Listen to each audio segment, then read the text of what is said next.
साथ आस्था कौशिक और आज चुनाव एक्सप्रेस पहुंच चुकी है पश्चिमी उत्तर प्रदेश के बागपत। यहीं से करेंगे डिबेट, चुनावी चर्चा। लेकिन आपको बता दें कि लोकतंत्र के इस महापर्व के लिए पहले चरण की जो वोटिंग होनी है उसके लिए अब घड़ी बेहद नजदीक आ गई है। कल सुबह 7 बजे से पहले चरण के लिए वोटिंग शुरू हो जाएगी। पूरे पश्चिमी उत्तर प्रदेश की बात करें तो यहाँ पर 8 सीटों पर वोटिंग होनी है। बीजेपी, समाजवादी पार्टी, बीएसपी, सबकी किस्मत का फैसला जनता कल ईवीएम में बंद कर देगी। बात करें सीटों की तो सहारनपुर, कैराना, मुजफ्फरनगर, रामपुर में वोटिंग होगी, तो वहीं बिजनौर, नगीना, मुरादाबाद, पीलीभीत की सीट पर भी वोटिंग होगी। वोटिंग के लिए सुरक्षा व्यवस्था के कड़े इंतजाम किए गए हैं। पोलिंग पार्टीज अपनी अपनी ड्यूटी संभालने के लिए पहुंच रही हैं और इन सबके बीच तमाम सियासी दलों ने अपनी अपनी बातें और मुद्दे जनता तक पहुंचा दिए हैं। साथ ही अपील भी की है जनता से कि पहले मतदान फिर जलपान। और यही अपील न्यूज 18 भी जनता से कर रहा है कि कल के दिन को छुट्टी का दिन मानकर मत बैठें, पहले मतदान कीजिए, उसके बाद जलपान कीजिए। और उन सभी 8 सीटों की बात करें, 2019 में क्या सियासी नतीजा यहां से सामने आया था। 4 सीटों पर बीजेपी ने जीत दर्ज की थी 2019 के लोकसभा चुनाव में। बसपा ने 3 और एसपी ने 1 सीट यहां से जीती थी। मुजफ्फरनगर से जहां संजीव बालियान तीसरी बार मैदान में है, तो पीलीभीत से जितिन प्रसाद कंटेस्ट कर रहे। कुल मिलाकर 35 साल बाद ये मौका आया है जब गांधी परिवार का कोई सदस्य पीलीभीत से चुनाव नहीं लड़ रहा है। तो वहीं दूसरी तरफ कैराना में समाजवादी पार्टी की इकरा हसन वो ताल ठोक रही हैं। क्या वो खेल खराब कर सकती है बीजेपी का? और साथ ही साथ बागपत और पश्चिमी उत्तर प्रदेश के तमाम मुद्दों पर आज यहीं से डिबेट। लेकिन सबसे पहले ये रिपोर्ट देखिए।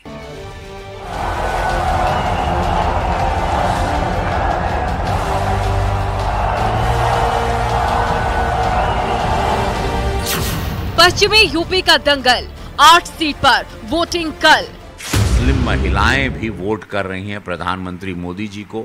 यादव समाज बहुत ज्यादा तबका वोट कर रहा है। फर्स्ट टाइम वोटर एक बहुत बड़ा आकर्षण बने हैं प्रधानमंत्री मोदी जी के लिए। यूपी में दंगा पॉलिसी, योगी बोले अब नहीं चलेगी। वे दंगा करा करके प्रदेश को अस्त व्यस्त करते थे। हम लोगों ने कहा नहीं भाई, दंगा पॉलिसी नहीं चलेगी। योगी का प्रहार, कर्फ्यू नहीं, कांवड़ यात्रा का उपहार। ये योजनाएं पहले भी चल सकती थी, लेकिन पहले देश के हित के बारे में सोचने वाले लोग नहीं थे। पहले तो अपने परिवार के बारे में सोचने वाले लोग थे। इसीलिए तो कह रहा हूं मैं, चुनाव नेशन फर्स्ट बनाम फैमिली फर्स्ट के बीच में होने जा रहा है। विपक्ष के बिगड़े बोल जारी, राम मंदिर पर सियासत भारी। सनातन धर्म मानने वाले लोग, सनातन धर्म के अनुयायी, ऐसे सभी लोगों का हुक्का पानी बंद करके लोटा बंद कर दें, तभी ये लोग ठीक होंगे। बागपत का रण, क्या है जाटलैंड का समीकरण?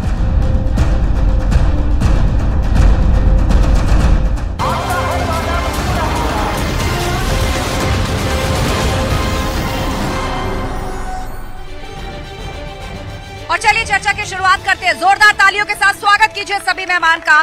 बीजेपी का पक्ष रखने के लिए साहिब सिंह जी हैं, पूर्व मंत्री हमारे साथ। समाजवादी पार्टी का पक्ष रखने के लिए डॉक्टर शालिनी राकेश हैं, प्रदेश सचिव। तालियां रुकनी नहीं चाहिए सभी मेहमानों के लिए। कांग्रेस नेता रामकुमार पवार जी हमारे बीच में हैं, जो कांग्रेस का पक्ष रखेंगे। आरएलडी प्रवक्ता विश्वास चौधरी जी हमारे बीच में हैं। तालियों के साथ स्वागत कीजिए संजीव आर्य जी, सामाजिक कार्यकर्ता हमारे बीच में। इन सभी लोगों से जनता के मुद्दों पर होगी बातचीत। लेकिन सबसे पहले हम रुक करते हैं क्योंकि कल पहले चरण का चुनाव है और ये बहुत अहम है। जिन 8 सीटों पर वोट डाले जाएंगे उनमें से अब बात 2019 की करें तो 4 सीटों पर बीजेपी ने जीत दर्ज की थी, लेकिन उस वक्त आरएलडी आपके साथ नहीं थी। क्या लग रहा है 2 लड़कों की जोड़ी को इस बार पटकनी दे पाएगी बीजेपी आरएलडी? देखिए, ऐसा है, इस बार जो है भारतीय जनता पार्टी, राष्ट्रीय लोकदल का जो गठबंधन है, ये मिलकर चुनाव लड़ रहे हैं। और जो भी पश्चिम की सीट है सारी, वो सारी की सीट जो है ये गठबंधन जीतने जा रहा बीजेपी और राष्ट्रीय लोकदल का। और मैं समझता हूं कि पूरे प्रदेश में 80 की 80 सीट जो है भारतीय जनता पार्टी लोकदल का गठबंधन जीत रहा। कहीं कोई गुंजाइश नजर नहीं आ रही है। जो जनता का समर्थन मिल रहा, जिस तरह का माहौल है प्रदेश में, तो 80 की 80 सीट जो है गठबंधन जीतने जा रहा है। मुद्दे जो रखे जा रहे हैं पश्चिमी उत्तर प्रदेश की इस लड़ाई में, यहाँ पर माफियाओं पर अंकुश की बात भी हो रही है, लॉ एंड ऑर्डर, महिलाओं के लिए सेफ सिटीज की बात हो रही है, सनातन की भी बात हो रही है। और समीकरण की बात करें तो जैसे मैंने जिक्र किया, इस बार आरएलडी आपसे अलग है, बसपा भी गठबंधन का हिस्सा नहीं है। हम लोग अपने मुद्दों पर चुनाव लड़ेंगे। हमारे मुद्दे महंगाई, बेरोजगारी, शिक्षा और कानून व्यवस्था, शुरू से रहे हैं, आगे भी रहेंगे।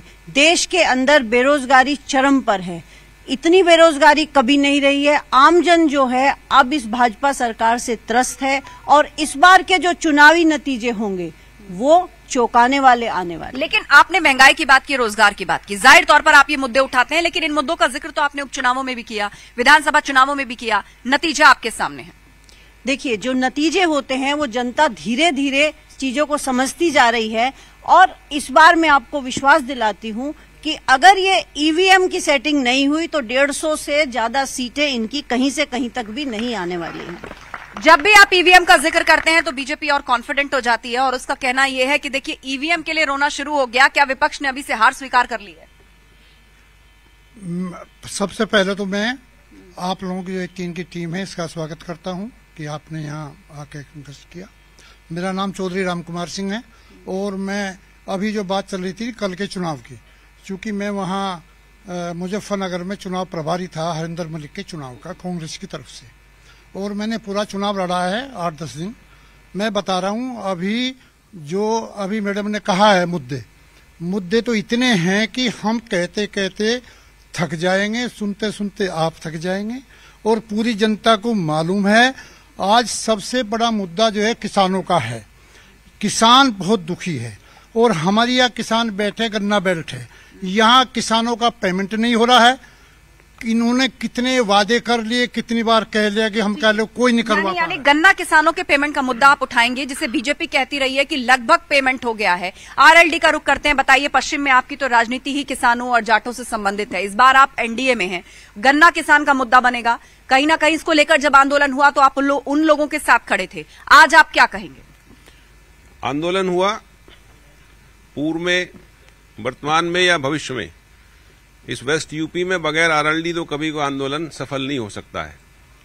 नंबर दूसरी बात, गन्ने के विषय में जो हमारे साथी बोल रहे हैं बराबर में, गठबंधन के विषय में जो बोल रहे हैं, गठबंधन हर चुनाव से पहले होते हैं, दल एक दूसरे। अच्छा, हम देख रहे हैं कि ये 54, 1 रुपया, इस तरह की भी जबानी जंग बहुत चल रही है सपा और आरएलडी की। जी, वास्तविकता तो यह हमारा दल, हमारा नेता खरा सोना है। ये 54, 58 रुपया ये सब कहने की बातें, हंसी मजाक की बातें। हिंदुस्तान के अंदर इतने साफ चरित्र का व्यक्ति कम मिलेगा राजनीति में। और देखिए, मौसम ने हल्की सी करवट ली है, यहाँ पर हल्की हल्की बारिश शुरू हो गई है, लेकिन बड़ी बात यह है कि सियासी मौसम किस तरफ जाएगा, लोगों ने किन मुद्दों पर अपना मूड बनाया है। बागपत जनपद में जो मेन मुद्दे हैं वो किसानों के हैं और किसानों के मुद्दे जयंत चौधरी जी के एनडीए में जाने के बाद अब सभी किसान के मुद्दे, चाहे कोई भी मुद्दा हो, चाहे एमएसपी का हो, कोई भी मुद्दा हो, सभी मुद्दों पर हल होगा। और आदरणीय भारत के पूर्व प्रधानमंत्री चौधरी चरण सिंह जी को जैसे ही भारत रत्न मिला है तो भाजपा के साथ में गठबंधन हुआ है, तो किसानों के मुद्दों की आस हो गई है कि किसानों के मुद्दे पर जो एनडीए सरकार है पूरा काम करेगी और दिन रात काम करेगी। ठीक है, चलिए, ये आपको बतौर सामाजिक कार्यकर्ता लग रहा है क्योंकि आप लोगों के बीच में जाते हैं। बागपत की जनता, अपना हाथ उठाइए, आप अपनी बात रखना चाहते हैं, कोई सवाल करना चाहते हैं। चलिए, यहाँ से शुरुआत करते हैं। वैसे तो क्या नाम है आपका? वैसे तो आपने समाजवादी पार्टी का ऑफिशियली यहाँ गमछा पहना हुआ है। बिल्कुल, मैं महेश चंद शर्मा, जिला अध्यक्ष हूँ मुलायम सिंह यूथ ब्रिगेड से, समाजवादी पार्टी से। अभी हमारे साथी ने गन्ना मुद्दा उठाया। गन्ना मुद्दा में बहुत बड़ी समस्या है हमारे क्षेत्र की। बीजेपी सरकार में इतने रेट नहीं बढ़े हैं, पेमेंट भी बड़ी मुश्किल होता है। दाब कोर्ट की, सुप्रीम कोर्ट के दबाव से इन्होंने जब प्रेशर बना तो पिछली साल का पेमेंट अब तक किया है, इस साल का पूरा पेमेंट अब भी बकाया है। ठीक है, चलिए, इसमें कितनी सच्चाई है बीजेपी से जवाब लेंगे। कुछ और लोग हाथ उठाइए जो अपनी बात रखना चाहते हैं, कुछ और लोग। ठीक है, क्या नाम है आपका? मेरा नाम देवेंद्र चौहान है। क्या कहना चाहते हैं? हम ये कहना चाहते हैं, आज जो है शिक्षा की आवश्यकता है, शिक्षा का केंद्र कोई अच्छा बनना चाहिए बागपत में, और यहाँ कानून व्यवस्था बहुत अच्छी है बाबा जी की, हम उससे खुश हैं। और रही गन्ने की 1-2 फैक्ट्री और यहाँ लगनी चाहिए, सरकार से यही निवेदन है हमारा। कुछ और लोग, जी आप आइए इधर। क्या नाम है? आप तो युवा हैं। नाम पुनीत है जी। क्या कहना चाहते हैं? ये सवाल आपका किससे? हमारे भाई ने गन्ना पेमेंट की बात करी। जब समाजवादी पार्टी का राज था, जब उससे पहले मायावती के टाइम में ये मिल ब्याज देता था, समाजवादी पार्टी ने आया, इस मिल का ब्याज माफ करवाया, तो ये भी पेमेंट की बात करते हैं। पिछले से जब से जयंत चौधरी एनडीए में शामिल हुए, पिछले से बहुत सुधार है पेमेंट में, बहुत सुधार है पेमेंट। चलिए आप बीजेपी से इस पर जवाब लेते हैं, क्योंकि गन्ना किसानों के मुद्दे का बार बार यहाँ जिक्र किया जा रहा है और ये कहा जा रहा है कि गन्ना किसानों का पूरा पेमेंट नहीं हुआ है। इसमें कितनी सच्चाई है और आप क्या बताना चाहेंगे इसके बारे में? पहले तो मैं ये कहना चाहूंगा, अब ये जो इलाका है ये चौधरी चरण सिंह की कर्म भूमि रही है। चौधरी चरण सिंह भारत प्रदेश के मुख्यमंत्री, भारत के प्रधानमंत्री रहे हैं और चौधरी चरण सिंह ऐसे नेता है कि जिन्होंने गांव, गरीब और किसान के लिए जीवन भर उन्होंने जो काम किया है और कोई पूरे उसमें कोई पार्टी हो, गन्ना पेमेंट हुआ कि नहीं? हाँ, बात कर रहा हूं मैं। कोई भी पार्टी हो, हर पार्टी उनका सम्मान करती है, हर पार्टी इस बात को मानती है कि किसान, चौधरी चरण सिंह ने किसान के लिए अपना सारा जीवन किसान के लिए लगा है। रही गन्ना पेमेंट की बात, गन्ना पेमेंट का जहां तक सवाल है, बाकी जितने मिल है सारे मिलों का गन्ना पेमेंट जो है वो लगातार हो रहा है। एक मिल है जो मलकपुर का शुगर मिल है, ये अब से नहीं, जब से ये मिल लगा है तब से ये लोगों के किसान का जंजाल बना हुआ है और इसका शुरू से ही ये चला रहा है कि जो है ये पिछले साल का रोक देता है और अगले साल का रोक लेता है। लेकिन इस बार सुधार है, इस बार जो है पिछले साल का इन्हें दे दिया और इस साल का भी इसी सीजन में देना शुरू कर दिया है। सरकार का दबाव है, सरकार लगातार प्रयासरत है इसके लिए कि जो इस साल का पेमेंट है वो इसी साल में जो है उसका भुगतान होना चाहिए। ठीक है, आप कह रहे हैं कि इस साल भुगतान हो जाए। कुछ महिलाओं से बात करते हैं, पीछे चलते हैं, कुछ महिलाओं से बात करते हैं। पश्चिमी उत्तर प्रदेश में लॉ एंड ऑर्डर की बात होती है, महिलाओं की बात होती है कि कितना सिक्योर हुआ है महिलाओं के लिए। आधी आबादी है देश की, आप क्या बताना चाहेंगे पश्चिमी उत्तर प्रदेश में लॉ एंड ऑर्डर? खड़े होके मैडम कैमरे में। लॉ एंड ऑर्डर में बहुत सुधार है और बहन बेटी अच्छे से जॉब कर सकती हैं, रात को व्हीकल से चल सकती हैं, स्कूटी पे बहन बेटियां चल रही हैं, कोई परेशानी नहीं है। मुलायम सिंह की सरकार में हर दिन रेप होते थे, लड़कियां कोई भी सुरक्षित नहीं पढ़ाती थी, 12वीं के बाद ही बेटियों को घर में बैठा लिया जाता था और शादी भी बहुत जल्दी कर देते थे। हमारे यहाँ जब से भाजपा सरकार आई है, बहुत मोदी जी की, योगी जी की सरकार आई है, लॉ एंड ऑर्डर में सुधार है। ठीक है, आप क्या बताना चाहेंगे? यही है कि लॉ एंड ऑर्डर में सुधार है, हम कभी भी कहीं भी किसी भी टाइम जा सकते हैं, कोई दिक्कत नहीं है हमें आने जाने में। तो ये सब चीजें तो योगी जी के उसमें हो ही रही है ना। तो ठीक है, कुछ और लोग हाथ उठाइए, बात रखना चाहते हैं आप अपनी, आप आगे आ जाइए सर। ठीक है, आगे की पीछे के रो इधर से बात करते हैं। क्या नाम है और क्या कहना चाहते हैं? अनुज कुमार नाम है। मोस्टली मुद्दा बेरोजगारी का है हमारे इधर, अग्निवीर योजना का है, महंगाई का है और इस क्षेत्र ने पूरे इंडिया में एक बीडीसी से लेकर राष्ट्रपति तक बीजेपी का बनाने का यहाँ से सहयोग किया है, लेकिन फिर भी हमारा क्षेत्र बागपत पिछड़ा हुआ है। गन्ने की पेमेंट के वादे प्रधानमंत्री जी बोल के जाते थे, 14 दिन की में पेमेंट होता था, आज तक नहीं, फिर इंटरेस्ट होता था, नहीं होता था। तो ये अब जो जुमले वाली बात आ रही है, तो इनके जुमले अब गारंटी नाम बदल गया इनका। ठीक है, इस पर जवाब लेंगे। कोई और बात रखना चाहता है? फिर मैं चर्चा में लौटूंगी। किसी को बात रखनी है, अपना हाथ उठाइए। जी, आप बोल चुके। मैं प्रमोद खोकर, साधन समिति चेयरमैन रठौड़ा। मैं कहना चाहता हूं, पहले ठगबंधन की पार्टियां काम करती थी यहाँ पे, इस प्रदेश को लूटती थी, अपने आप को करोड़पति बना लिया, पब्लिक को गरीब करके छोड़ दिया। ये कोई काम नहीं करते थे। जब से हमारे मोदी योगी की सरकार आई है तब से देश तरक्की कर रहा है, हमारा प्रदेश कर रहा है। बागपत में जहां जमीन का रेट 1.5 लाख 2 लाख का रेट था, आज वहां 1-1 करोड़ रुपए बिके की जमीन मिल नहीं रही लोगों को। इतनी तरक्की की है और आगे भी तरक्की करेंगे। 24 घंटे बिजली आती है, चोर उचक्कों को यहाँ से भगा दिया गया है, बदमाश नाम की यहाँ चीज नहीं रही है, सब खत्म कर दिया है। 24 घंटे नहर में पानी भी आता है। पहले बहुत सारी बातें आपने बताई, मैं फिर से लौटूंगी जनता के बीच में, तब तक अपने अपने सवाल तैयार रखिए आप लोग।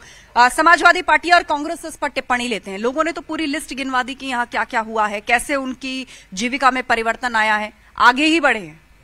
देखिए, यहाँ तक कानून व्यवस्था की जो लोग बात कर रहे हैं, जो 100 डायल नंबर है वो समाजवादियों ने ही दी थी और उसको लखनऊ में जो हेड ऑफिस है उससे जोड़ा गया था। भारतीय जनता पार्टी ने आते ही उसको थानों से जोड़ दिया। अब हम आपसे ही पूछते हैं कि क्या लखनऊ से जोड़ने से ज्यादा अच्छा था कि थानों से जोड़ना ज्यादा अच्छा था?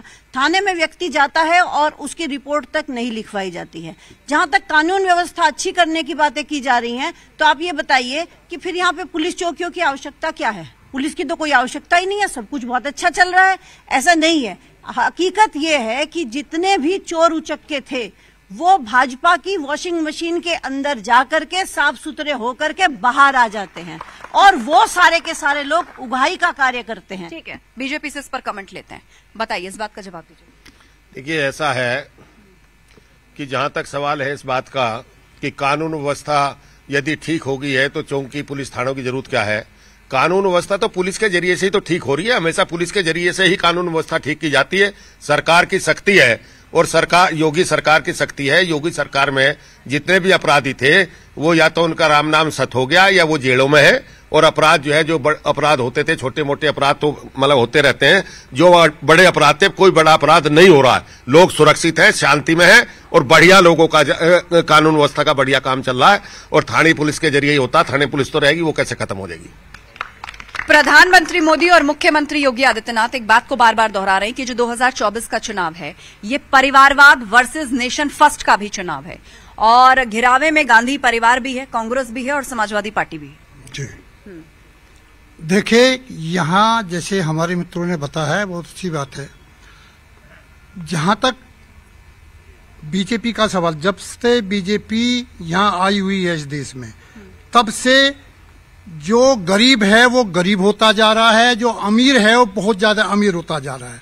अभी इनके आदमी ने एक बात बताई थी कि रेट इतने बढ़ गए हैं, सब जो है माला माल हो गए। अरे माला माल कुछ ही लोग तो ये अंबानी हुआ है, अडानी हुआ है, या इनके गुर्गे हुए हैं, या और दूसरे लोग हुए हैं। आज शिक्षित बेरोजगार इस तरह से परेशान है कि उसको कोई काम नहीं मिल रहा, घर वाले उसको पैसे नहीं देते और वो मारा मारा फिर रहा है। बेरोजगार हमारे क्षेत्र का रोजगार दिलाने वाला कोई नहीं है यहाँ। और महंगाई तो पूछिए, आप गरीब से पूछ के देखिए कि वो दाल रोटी खा लेता है आराम से, दाल रोटी भी गरीब आराम से नहीं खाता। तो मैडम, हम तो सबसे पहले एक चीज चाहते हैं, आपके माध्यम से एक मांग करते हैं कि किसान का पेमेंट करवा दीजिए। ठीक है, जो चलिए इस पर एक बार फिर से इस मुद्दे को लेकर के चलेंगे। आप बताइए, जो मुद्दे कांग्रेस की तरफ से गिनवाए जा रहे हैं, सपा की तरफ से गिनवाए जा रहे हैं, आप भी एनडीए का हिस्सा है, क्या पश्चिम में कोई कामकाज नहीं हुआ? कांग्रेस की तरफ से अभी बराबर में खड़े हमारे राम कुमार जी, हमारे यहाँ अध्यक्ष भी रहे कांग्रेस के, उनकी दोनों बातों का मैं जवाब दे रहा हूँ। बेरोजगारी के नाम पे उन्होंने सरकार को घेरा, दूसरा गन्ना पेमेंट उन्होंने कहा। आज हमारी पार्टी सरकार का पार्ट है। हमारी यहाँ शुगर फैक्ट्री मलकपुर जो प्राइवेट फैक्ट्री है, मैं आप सबको साक्षी मान के बड़ी जिम्मेदारी से कहता हूँ, विपक्ष में हम ही लोग थे यहाँ अब तक। विपक्ष का मतलब इस क्षेत्र में लोकदल था, बाकी लोग तो अपना चेहरा दिखाते थे, 2-4-10 लोग। अगले विधानसभा से पहले सन 27 में विधानसभा चुनाव होगा, ये मिल पेमेंट देगा और यही देगा, नहीं तो मिल नहीं रहेगा। और ध्यान रखना, सरकार की जितनी नीतियां हैं वो धरातल पे, ये बड़ा आश्वासन दे रहे हैं, ये बड़ा आश्वासन है, यही मिल पैसा देगा और नहीं तो मिल का मालिक बदलेगा। हम वादा करते हैं आपके सामने, ये सब लोग साक्षी हैं, आप साक्षी हैं, यहीं आना और ध्यान रखना, निरीक्षण करना। सामाजिक कार्यकर्ता के पास एक सवाल। जी, कुछ कहना चाहते हैं आप? आज आइए, आगे आ जाइए। हाँ, आइए, आगे आ जाइए, इधर आ जाइए, इधर। क्या नाम है आपका और क्या बात रखना? मेरा नाम यशपाल है जी, लोकदल से जुड़ा हुआ हूँ। ये हमारी पार्टी का ही आदमी है। 2014 में जब मोदी मेरठ आया था, उनने ये वादा किया था कि 14 दिन में पेमेंट आ जाएगा। मोदी शुगर मिल मलकपुर का 14 दिन में, 12 साल तो हो लिए उन्हें। ये भाई कह रहा 27 में पेमेंट दुआ देंगे।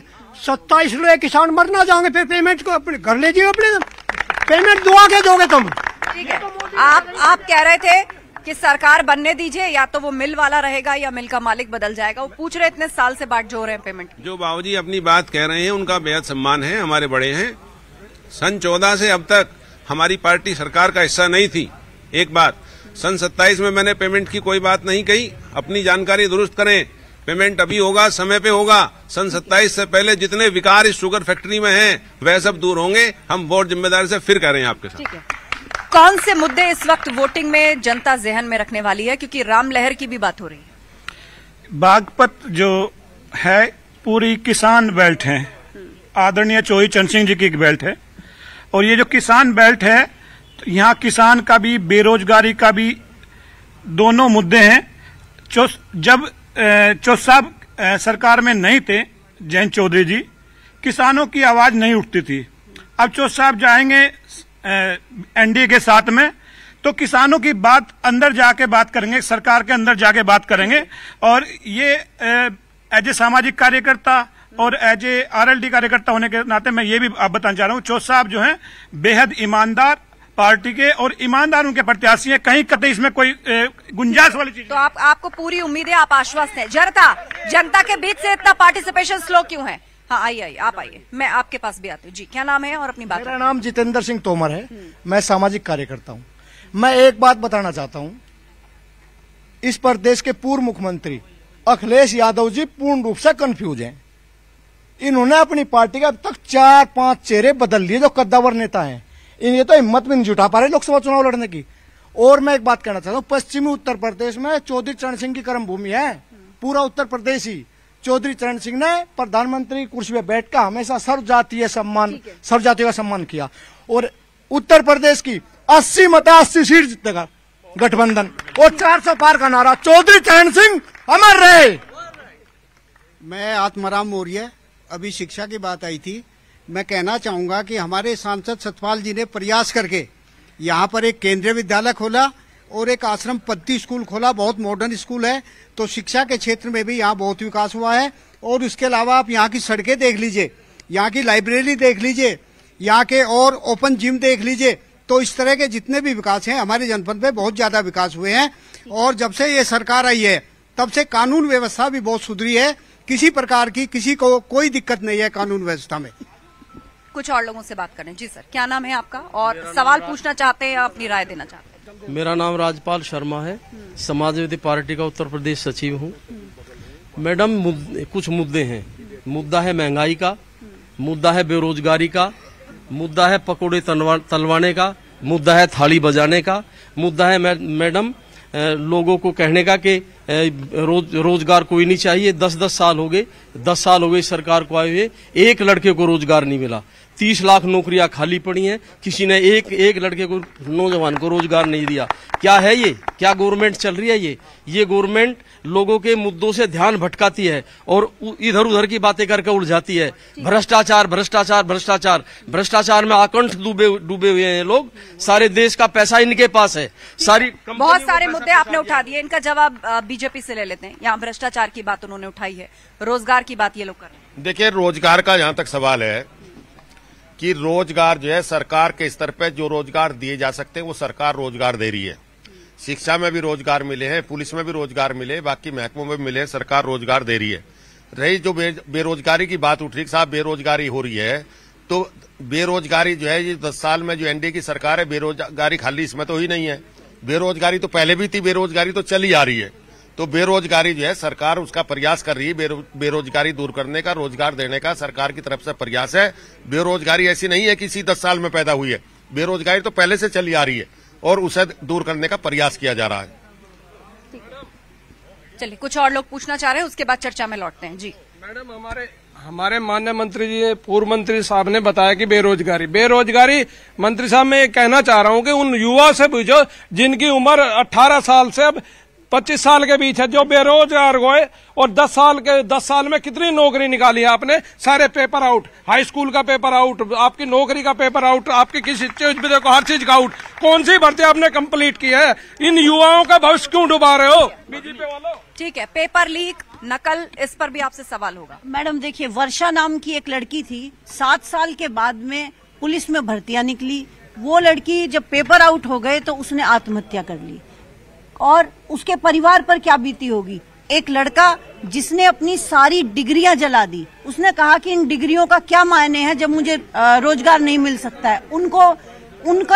उनका जवाब कौन देगा? उनका जवाब मोदी जी देंगे। वो बोलते हैं ना परिवार, क्या वो मोदी का परिवार नहीं है? क्या मोदी का परिवार सिर्फ अडानी से और अडानी तक ही होता है? बीजेपी से जवाब लेते हैं। आप घिरते हुए नजर आ रहे हैं रोजगार के। ऐसा है, जहां तक रोजगार का सवाल है, मैं फिर कह रहा हूं कि रोजगार की समस्या पहले से ही चली आ रही है, 10 साल में पैदा नहीं चली आ रही है तो लोगों ने आपकी सरकार चुनी है ना। अब आप बताइए ना 5 साल में क्या हुआ? मैं उसके लिए बता रहा हूं। देखिए, सरकार ने बहुत सारे रोजगार दिए हैं, सरकार ने हर विभाग में रोजगार दिया है। अभी एक बात उठी थी, हमारे यहाँ साथी ने एक बात उठाई है, अक्सर साहब जो है वो रोजगार नहीं निकले और जो है लोगों की जो है बच्चों की एज बढ़ गई। अभी सरकार ने उस समस्या को देखते हुए भी जो पुलिस में भर्ती हो रही है 3 साल की आयु सीमा बढ़ाई है कि जो बच्चे जिनकी जो है मतलब ओवर एज जो हो रहे हैं। और बीच में कोरोना काल भी आकर के गया है। बीच में कोरोना काल भी आया है तो बहुत सारी दिक्कतें, ऐसा नहीं है, सरकार प्रयासरत है, सरकार रोजगार देने के लिए प्रयासरत है, लगातार प्रयास किए जा रहे हैं। और जैसे कि अभी जो है पेपर लीक की बात हुई, पेपर लीक पहले भी होते थे, कौन कौन होते हैं मैं कहना नहीं चाहता, पेपर लीक के मामले में मैं जाना नहीं चाहता, ये बड़ा विषय है, इसमें बहुत सारे लोग इन्वॉल्व है, एक आध यहाँ बैठा भी पा जाएगा, तो मैं उस पर नहीं बात करना चाहता पेपर लीक पे। तो इसलिए मैं कहना चाहता हूँ सरकार की तरफ से रोजगार के देने के लिए पूरे प्रयास है। और जो मान लिया जाए भर्ती, सरकार सब रोजगार नहीं दे सकती, सरकार सरकारी रोजगार सब है, कोई सरकार नहीं दे सकती। ये गुमराह करने का अब मेरा एक सवाल सुनिए, अब ये मेरा सवाल है। एक आरोप विपक्षी दल आप पर ये भी लगाते हैं कि जब वो महंगाई, रोजगार या मुद्दों की बात करना चाहते हैं तो उस वक्त आप राम जी को बीच में ले आते हैं, राम मंदिर की बात करने लग जाते हैं। देखिए ऐसा, जहां तक राम जी का सवाल है, भाई राम जी तो सबके हैं, यहाँ जितने आदमी बच्चे एक नु कह दो मैं राम को नहीं मानता, कहेगा भाई कोई है ऐसा आदमी? सब राम को मानते हैं, तो राम का मुद्दा तो सबके लिए है, ये कोई ऐसी बात थोड़ी है, ये सारी ऐसी बात नहीं है कि से राम को तो सब मानते हैं और राम का मान लिया जो है बहुत। आप वोट लेने के लिए इस्तेमाल करते हैं, विपक्षी दल कहते हैं। नहीं, देखिए ऐसा है, बहुत लंबे समय से राम मंदिर का मामला उलझा पड़ा था, बहुत लंबे समय से। वो तो जो सरकार ने प्रयास करके उसका समाधान कराया कोर्ट से, और जो है उसमें सरकार ने दलील देके सरकार ने प्रयास करके कराया है और राम मंदिर बन गया है। तो राम मंदिर बन गया, देश में जो है भारत में राम मंदिर बने, अयोध्या में बने, जब राम पैदा हुए थे, इससे बड़ी बात क्या, इससे खुशी की बात क्या हो सकती है? इस पर मैं समझता हूं कौन कर रहा है राम पर राजनीति? अब राजनीति तो देखिए, राजनीति तो कुछ ना कुछ होगी, पक्ष विपक्ष कुछ ना कुछ तो अपनी बात कहेगा, पक्ष अपनी कहेगा, विपक्ष कुछ कहेगा, ये राजनीति तो चलती आई तो कभी खत्म नहीं होने की। चलिए, तो आप पर भी आरोप है कि आप भी राम नाम का इस्तेमाल कर रहे हैं। मैडम देखिए, जो राम है, राम भी ऐसे ही हैं जैसे बाकी देवता हैं। मैं जाट बाहुल्य क्षेत्र से आती हूँ, मेरे यहाँ पर तो खेत के अंदर देवता बना दिए जाते हैं। अगर हमारे प्रधानमंत्री मोदी जी गांव के देवता पर आकर के बोले कि मैं चौधरियों की चौधराहट खत्म नहीं करूंगा, तो मैं उसी दिन राम मंदिर जाऊंगी। आप जिस भगवान को देखेंगे सब बराबर हैं, आपने तो राम को सबसे ऊपर कर दिया, सारे भगवान बराबर हैं। आप भगवानों में को भी बांटने की राजनीति करते हैं, इंसान को तो आपने बांट ही दिया, अब आप भगवान को भी बांटने लगे। आप भी तो वासुदेव कृष्ण का नाम लेते हैं। देखिए, कृष्ण भी हम मानते हैं, हम राम को भी मानते हैं। हमने बोला कि हम तो गांव में अपने खेत में जो देवता बना देते हैं उसको भी मानते हैं। एक व्यक्ति जिसके पास पैसे नहीं होंगे वो राम मंदिर नहीं जा सकता, तो क्या जो गरीब आदमी अपने घर के मंदिर में पूजा कर रहा है, तो आप सबको मानते हैं, तो क्या अयोध्या के बाद काशी और अगर मथुरा पर कोई आंदोलन चलता है तो आप साथ देंगे? देखिए, साथ देने का सवाल है, अगर सब कुछ सही होगा तो हम उसके अंदर साथ देते आए हैं। भगवान कहाँ साथ देते रहे? किस चीज में साथ नहीं दिया? किस चीज में साथ नहीं दिया? हम हमेशा से साथ देते आए हैं। आप ये बताइए, आप मेरे सवाल का जवाब दीजिए कि आप जो हैं राम मंदिर में जाने के लिए तो आपने ट्रेनें चला दी, आपने बस चला दी, लेकिन जब यूपी पुलिस की भर्ती हुई, 50 लाख विद्यार्थी थे, तो क्या आपने उनके लिए क्या प्रबंध किया था? बसों के ऊपर लटक करके लोग जा रहे थे, कुछ लोगों को रास्ते में एक्सीडेंट हो गया, उनके लिए आप क्या करते हैं? आप कावड़ियों पे जवाब। देखिए ऐसा है, सबसे पहले तो मैं जो मुद्दा उठ रहा राम का, तो सबसे पहले तो मैं राम के बारे में कहना चाहता हूं, हम लोग ग्रामीण पृष्ठभूमि के लोग हैं और हम जो भी काम की शुरुआत करते हैं सबसे पहले हम कहते हैं ले राम का नाम। सबसे पहला जो हमारा वो होता है, मतलब उसमें हमारा कोई वो नहीं है, वो तो हमारा एक ये समझिए एक आस्था का प्रतीक है। और जब भी कोई काम शुरू करते हैं तो उसे राम नाम से शुरू करते हैं, ये हमारी परंपरा रही है। नंबर एक बात रहा सवाल। दूसरी बात, जहां तक ये एक भी राम मंदिर के लिए, अरे तो खुशी होनी चाहिए, एक देश में राम मंदिर बन गया, जहां राम पैदा हुए वहां मंदिर बन गया, कई सौ सदी से जो है वो अटका पड़ा था, तो ये तो देश में गौरव की बात है, सारी दुनिया सराहना कर रही है राम मंदिर बन गया। तो यहाँ जो है हमारे बीच के लोग क्यों इस पर आपत्ति कर रहे हैं, क्यों इस बात से परेशान हो रहे? राम मंदिर बना है, बहुत अच्छी बात है, खुशी की बात है। और इस पर ये आरोप लगाना साहब धर्म की राजनीति हो रही है, मैं समझता हूँ ये धर्म की राजनीति नहीं है, ये आस्था की राजनीति है। ठीक है, चलिए कांग्रेस से इस बात का जवाब लेते हैं। हाँ देखिए, जहां तक राम मंदिर की बात है, राम को सब मानते हैं। और मैं एक छोटी बात बता दूं आपको, मेरा 70 आदमी का परिवार है और सबके नाम राम से हैं। अभी अखबार भी निकला था पिछले दिनों, बहुत बड़े न्यूज थी इंटरनेशनल अखबार में। तो राम में तो हमारी आस्था ज्यादा, मैं कांग्रेसी हूँ, मैं आज से नहीं जन्म से कांग्रेसी हूँ, शुरू से ही मेरा पूरा परिवार कांग्रेसी है। दूसरी बात यह है कि देखे, जैसे आपने कहा है, दर्शन करे आपने राम मंदिर के अभी तक? हाँ किए, हमने पहले किए दर्शन, खूब किए। पहले नहीं, अभी ये प्राण प्रतिष्ठा के बाद? नहीं, अब तो इनका हो लगा, उसके बाद जाएंगे। जो इनका ढोंग चल रहा है, इनका ढोंग हो लेने तो पूरा फिर जाएंगे हम वहां भी जाते हैं, सब जगह जाते हैं, हर तीर्थ स्थान पे। मेरा कहने का मतलब, मैडम एक बात है सुनिए, मेन चीज एक है कि चुनाव से पहले जो वादे होते हैं जैसे हमारे मित्र विकास जी भी कह रहे थे, विधायक जी भी कह रहे थे, ठीक है, अच्छी बात है, ये कहते हैं हम पेमेंट करा देंगे, हम जो है किसानों का ब्याज भी दिला देंगे, लेकिन आज तक क्या 15 दिन का जो कहा था किसानों को ब्याज मिलेगा, वो ब्याज मिला या नहीं मिला? ठीक है। और इस बीच मुझे लग रहा है जनता श्री राम के मसले पर कुछ कहना चाहती है। जी, आप क्या कह रहे थे? इन्होंने तो राम भक्तों पे गोली चलवा दी थी। इनकी राम में मंदिर में कोई आस्था नहीं है। वहां से जो बुलावा आया, कोई कांग्रेसी और कोई जो है सपा वाला, वहां मंदिर में नहीं गया दर्शन करने के लिए। सब लोग जा रहे, हर पार्टी के लोग जा रहे, इनकी कोई आस्था नहीं है। देखो, आगे आओ बाबा जी। जो भारतीय जनता पार्टी है, इसने राम मंदिर के मुद्दे को उठा करके विभाजन का काम किया है। इन्होंने राम विरोधी और राम समर्थक इस रूप में समाज को 2 रूपों में बांट दिया है। ये तो पहले से ही बटा है, जो नहीं मानते वो एक तरफ, जो मानते हैं एक तरफ। मेरे पास किसी भी गुरुद्वारे में मैं नहीं गया, लेकिन किसी ने भी मुझे सिख विरोधी नहीं कहा। मैं किसी भी जैन मंदिर में नहीं गया तो किसी भी जैनी ने मुझे जैन विरोधी नहीं कहा। मैं किसी भी बौद्ध में नहीं, तो फिर अगर राम मंदिर में अगर हम नहीं जाते हैं तो हमें राम विरोधी क्यों कहा जाता है? और दूसरी बात जो डॉक्टर शालिनी ने कही भी है कि हम किसान लोग अपने खेतों में अपने देवता बनाते हैं। जिस दिन प्रधानमंत्री हमारे देवता को पूजने आ जाएंगे, उस दिन हम राम मंदिर चले जाएंगे। अरे राम मंदिर पे तो गोली चलवा दी, दुनिया मरवा दी और बात बता रहे। रास्ते में कोई, मेरी सुन मैडम, रास्ते में कोई सुरक्षित नहीं था। रात को लोट खसोट अड़ंगा, और अखिलेश के शासन में तो लिस्ट पटे थी। ये बता रहे नू हो रहा, पूरे की पूरी लिस्ट पड़वा देते। किस चीज की लिस्ट? भर्ती की। ये बता रहे आज तारा। अरे रुक जा, हमें बोलन तू ही के नारा बोल लगा। हाँ, ऐसा है मैडम, है कोई सुरक्षित नहीं था, कोई किस्सा नहीं था। पेमेंट भी हो रहा, सुरक्षित भी है, लड़की महिलाएं सब सुरक्षित है। ये तो बता रहे राम तो सबका अखबार मेरा। अरे राम नू सबके पूजन जागा वो 4 ईंट। हाँ बताओ। हर परिवार के देवता अलग होते हैं, ग्राम देवता होते हैं, स्थान देवता होते हैं, हर परिवार के देवता अलग होते हैं। गाँव में उनका स्थान होता है। लोग चाहे दुनिया में कहीं भी पहुंच जाए, एक बार उस स्थान पर जरूर आते हैं। मैं तो एक ही बात कहना चाहता हूँ, ये रोजगार की भर्ती की बात कर रहे, माननीय यशस्वी मुख्यमंत्री योगी जी ने एनएसए लगाने का काम करा और तुरंत भर्ती कैंसिल करने का काम किया। अखिलेश जी ने कभी भर्ती कैंसिल नहीं की, हमेशा रिश्वत लेकर भर्ती करने का काम किया। मैडम देखो, देश का सारा पैसा 2-4 लोगों के पास चला गया। उन्हीं लोगों के लिए पूरा काम किया जा रहा है, उन्हीं को आगे बढ़ा जा रहा है। किसान के बारे में कुछ नहीं किया जा रहा। 72,000 करोड़ रुपया माफ किया था कांग्रेस ने किसान का, उसके बाद एक पैसा आज तक माफ नहीं हुआ, ना एमएसपी लागू हुआ। किसान के लिए कुछ नहीं कर रही है गवर्नमेंट। मैडम मैं ये कहना चाहता हूँ, अभी हमारे भाई साहब बोल रहे थे कि किसानों पे राम मंदिर पे गोली चलाई।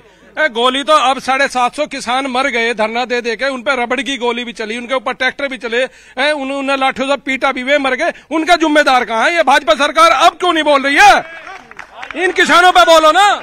कुछ और लोग अपनी राय रखना चाहते हैं। भाई साहब कौन से समाजवादी की बात करते हैं? भाई साहब वो समाजवादी की बात करते हैं जो उधर फवारे तक भी तोड़ ले गया घर से, उस समाजवादी की बात कर रहे। एक सम्मानित मुख्यमंत्री अपने घर के फुवारे तक भी तोड़ लेता है, तो वो समाज के लिए क्या कर सकता है आपको पता है? कुछ और लोग अपनी बात रखना चाहते हैं। जी जी, आप बोल चुके, आप आइए। 1 मिनट में आती हूँ आपके पास। जी, पाल यादव तो ऐसा हुआ, लिस्ट पाइट देता, यादव भर्ती करिए और बताओ कौन सा भर्ती करा? परिवारवाद इतना रहा। वहाँ पर बेटा है कि भर्ती में खड़े कर दिया उन्होंने, इससे बड़ा क्या करेंगे वे? बिल्कुल चोर और निकम्मे थे। नो बताओ, यहाँ हिंदू मुस्लिम करा गया, वो करा गया अखिलेश, और किसी ने नहीं करा। आजम खान वो दोनों ने करा, नहीं तो यहाँ तो बहुत शांति थी। गन्ने के पेमेंट की बात है, राम दाऊजा, कोई दिक्कत नहीं। हम जयंत की गैलर रहेंगे, पेमेंट हो या ना हो। पेमेंट किसी को चाह भी नहीं रहा, पेमेंट किसी को चाह भी नहीं रहा। राजनीति इतनी गंदी होगी कि भगवान राम पे, मैं ये चाह रहा हूँ कि सभी लोग राजनीति इतनी गंदी कर दी कि भगवान राम के नाम पर लड़ने लगे। ठीक है ना, कोई यहाँ पे बेरोजगारी के नाम पर कोई कुछ नहीं हो रहा।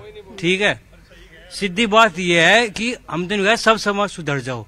ठीक है, हिंदू मुस्लिम एक हो जाओ, सब एक हो जाओ। हमें यहाँ लड़ना किसी से नहीं है, सबको यहीं पे ही रहना है। ठीक है, रोजगार की बात कर रहे हैं। सबसे बड़ी बात आज ये है, अगर जब यहाँ सी समाजवादी की सरकार चल रही थी, गुंडागर्दी चरम पे थी और भर्तियां निकलती थी नहीं थी, और जो भर्तियां निकलती थी उसमें सारे एक ही जाति के यादव भर्ती होते थे और किसी का नंबर नहीं आता था, और गुंडा राज कायम था और परिवारवाद आज भी सारे टिकट तू नहीं चाहा कहां दे देंगे। एक परिवारवादी पार्टी है, उससे गुंडी और निकम्मी पार्टी धरती पे नहीं है। और कोई अपनी बात रखना चाहते हैं, फिर मैं चर्चा में लौटूंगी। ठीक है, आप क्या नाम है और किससे सवाल? मेरा ये कहना है कि जो मोदी जी का 2024 का मैनिफेस्टो आया है उसका नाम है मोदी की गारंटी, और मैं तो ये कहता हूं कि हिंदू रीति रिवाज से मोदी जी ने यशोदाबेन जी से भी शादी करी थी, जब उनकी एक गारंटी को पूरा नहीं कर पाए तो 125 करोड़ हिंदुस्तानियों की गारंटी को कैसे विश्वास करोगे? निजी हमलों से बचे और मुद्दों पर रहें। सवाल आपको रोजगार पे पूछना है, महंगाई पे पूछना है, गन्ना पेमेंट पे पूछना है, सब पूछिए। आपस में भी सब निजी हमलों से बचिए एक दूसरे के ऊपर, और कोई ऐसा शब्द नहीं। जी आगे आगे आइए, आगे आइए, आगे आ जाइए, इधर कैमरे की तरफ आ जाइए आप।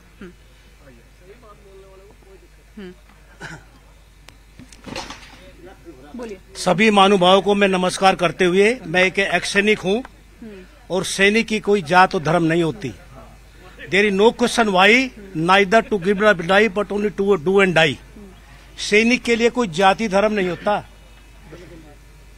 एक केरल का माइनस पर ड्यूटी कर रहा है, वो उसके लिए ड्यूटी कर रहा कि मेरी आने वाली जनरेशन को कोई तकलीफ न हो। और मैं आप लोगों से पूछ रहा हूं, यहां फिर बता रहा हूं, सैनिक की कोई जाति धर्म नहीं होती है। ये अग्निवीर सभी से पूछ रहा हूं। I have put up the question to all of you are seated here. कैमरे की तरफ सबसे बोल रहा हूं, ये अग्निवीर परीक्षा अच्छी है या खराब है? खराब है। 32 साल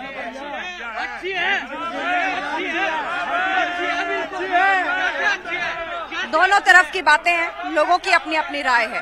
बहरहाल सवाल लेकिन आप ही से पूछा जाएगा। आपने सबके मुद्दे यहाँ पर सुने, अब आप कैसे आश्वस्त? अच्छा देखिए, हेलो, अब आप लोग जवाब जनता देख रही है। देखिए बात आ गई है, अब आप लोग बैठ लीजिए।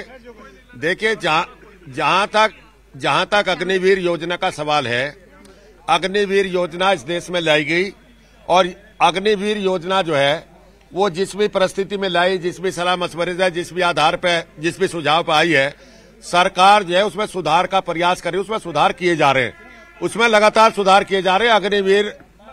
अग्निवीर योजना जो है उसमें सुधार किए जा रहे हैं। नौजवानों को उसमें जो है ज्यादा से ज्यादा जो है सुविधा देने के प्रयास किए जा रहे हैं, उसे आगे बढ़ाया जा रहा है, उनकी सर्विस को आगे बढ़ाया जा रहा है, उसमें सुधार किए जा रहे हैं, प्रयास जारी सुधार के लिए। जी आपने राम मंदिर को लेकर, श्री राम को लेकर लोगों की राय सुनी। यहाँ पे राम नाम पर सब एक हैं। मैडम मैं ये पूछना चाहती हूँ कि 100 स्मार्ट सिटी जो बनाने का वायदा था उनके नाम बता दीजिए। आपने ये कहा था कि फाइबर केबल से हम गांव को जोड़ दे देंगे, वो बता दीजिए। आपने ये कहा था कि हम बुलेट ट्रेन चला देंगे, उनको बता दीजिए। आपने ये कहा था कि हम 100 दिन के अंदर महंगाई कम कर देंगे, बता दीजिए महंगाई कम हो गई कि या नहीं हुई। तो हमें तो ऐसा लगता है कि जैसे 2 करोड़ रोजगार को आपने बाद में कह दिया था कि ये भी जुमला है, 15 लाख भी जुमला है, ऐसे ये सब जुमलेबाजी है। इस बार सोलर एनर्जी के थ्रू लोगों को बिजली फ्री या फिर 0 बिजली प्लान पर काम होने जा रहा है, ये उनके विजन डॉक्यूमेंट का एक बड़ा हिस्सा है। मैडम बुलेट ट्रेन भी विजन डॉक्यूमेंट के अंदर, उसके लिए भी कहा गया है 4 दिशाओं से चलेंगी। 100 दिनों के अंदर महंगाई कम करना भी उस डॉक्यूमेंट के अंदर था। महंगाई कम नहीं हुई है, महंगाई बढ़ रही है। आपने 100 स्मार्ट सिटी भी बताए थे, आपके सांसदों ने गाँव को गोद भी लिया था, उन सब की हालत भी देख लीजिए, तभी तो हम यकीन करेंगे। कांग्रेस से इस पर कमेंट लेते हैं।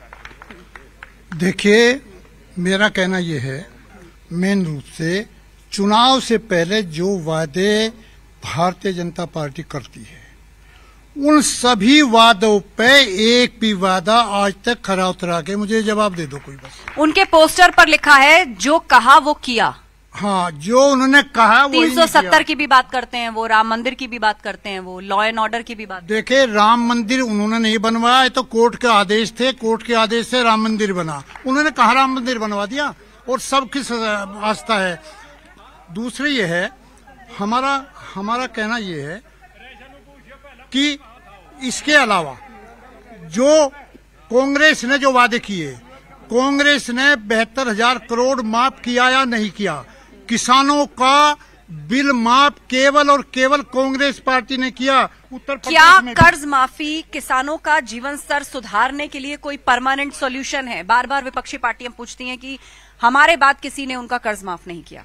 देखिए, ऐसा है, केंद्र सरकार की तरफ से किसानों को जो है किसान निधि दी जा रही है, किसानों को हर तरह की फैसिलिटी दी जा रही है, एमएसपी लगातार बढ़ाई जा रही है, एमएसपी की जो और फसलें उसमें जोड़ने के प्रयास चल रहे हैं, उसके लिए एक कमेटी बनी है।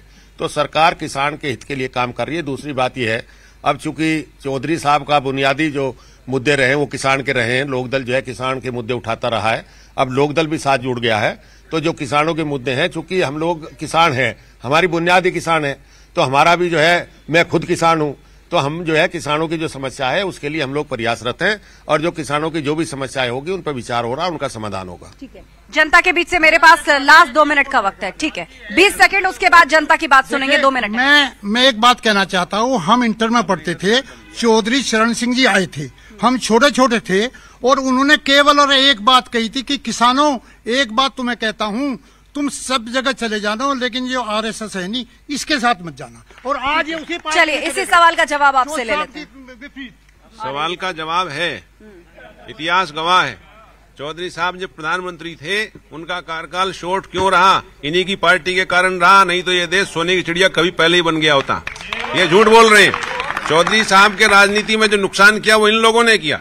जहां तक रोजगारी की बात, ये सपा के लोग करते हैं, प्रतिभावान छात्र छात्राओं के साथ, नौजवानों के साथ, भाई बहनों के साथ जितनी जाति इन्होंने की, वो अपनी प्रतिभा से, मेहनत से परीक्षा देते थे, और इनके नेताओं के बेडरूम से उनकी सूची फट जाती थी और अपने लोगों को उसमें घुसा दिया जाता था। ये रोजगारी की बात करते हैं। कुछ और लोग जल्दी से हाथ उठाइए। आप बोल चुके हैं, आप बोल चुके हैं। आइए, आप आगे आ जाइए, कैमरे के सामने आ जाइए जल्दी। क्या नाम है आपका और अपनी बात रखिए। किरणवीर प्रधान तो कहना चाहिए। बहुत अच्छी सरकार चल रही जी बाबा की, कोई दिक्कत नहीं है, रोजगार भी मिल रहे, बाहर से बहुत कंपनी आ रही है विदेश से, और भर्ती भी चल रही है, और जो भी कमी किसानों की थी, किसानों की कमी पूरी हो रही, पेमेंट हो रहा है, और जो कमी थी राष्ट्रीय लोकदल के अध्यक्ष जयंत चौधरी जी मिल गए हैं, अब तो कुछ कमी रहनी नहीं, अब कोई कमी नहीं रहनी। ठीक है, और कोई? अब तो मैं बार बार कांग्रेस वाले राम मंदिर का मुद्दा उठाते हैं, बार बार राम मंदिर का, कोर्ट का, ये कोर्ट का मैटर है। अगर कोर्ट का मैटर है, 70 सालों में कांग्रेस की सरकार रही है, तो जब भी कोर्ट था, आज भी कोर्ट है और आगे भी कोर्ट रहेगा। ठीक है, कुछ और लोग। जी मैडम, आप अभी आई हैं, आप बोल चुके हैं जी। जहां तक आरोप लगाने की बात है, आरोप लगाना बहुत आसान है, लेकिन आज की डेट में अगर भाजपा के प्रशासन को देखें, 70 सालों में जो नहीं हुआ, जैसे पहला मुद्दा देख लीजिए, 70 सालों में इतनी सड़क नहीं बनी जितनी सड़कें बना दी हम भाजपा सरकार ने। उसके अलावा एम्स 7 थे, 27 एम्स बना दिए। महिलाओं की सुरक्षा का जो मुद्दा है, पहले बागपत जैसे शहर में मैं इस टाइम निकल के आई हूँ, डर के मारे मेरी ऐसी की तैसी हो जाती थी। समय मुझे यही अलाउ कर रहा है। आप सभी बागपत की जनता का बहुत बहुत शुक्रिया, तालियां बजा दीजिए। आप सभी लोगों ने संयमित होकर पूरे डिसिप्लिन के साथ चर्चा की है। सभी मेहमानों के लिए का बहुत बहुत शुक्रिया अपनी बात हम तक पहुंचाने के लिए। तो बागपत से चुनाव एक्सप्रेस में बस इतना ही। कल गाजियाबाद पहुंचेगी चुनाव एक्सप्रेस, वहां के महर्षि वाल्मीकि पार्क नवयुग मार्केट से लाइव होगी। आप भी पहुंचिए, रखिए अपनी बात। फिलहाल मुझे दीजिए इजाजत, नमस्कार।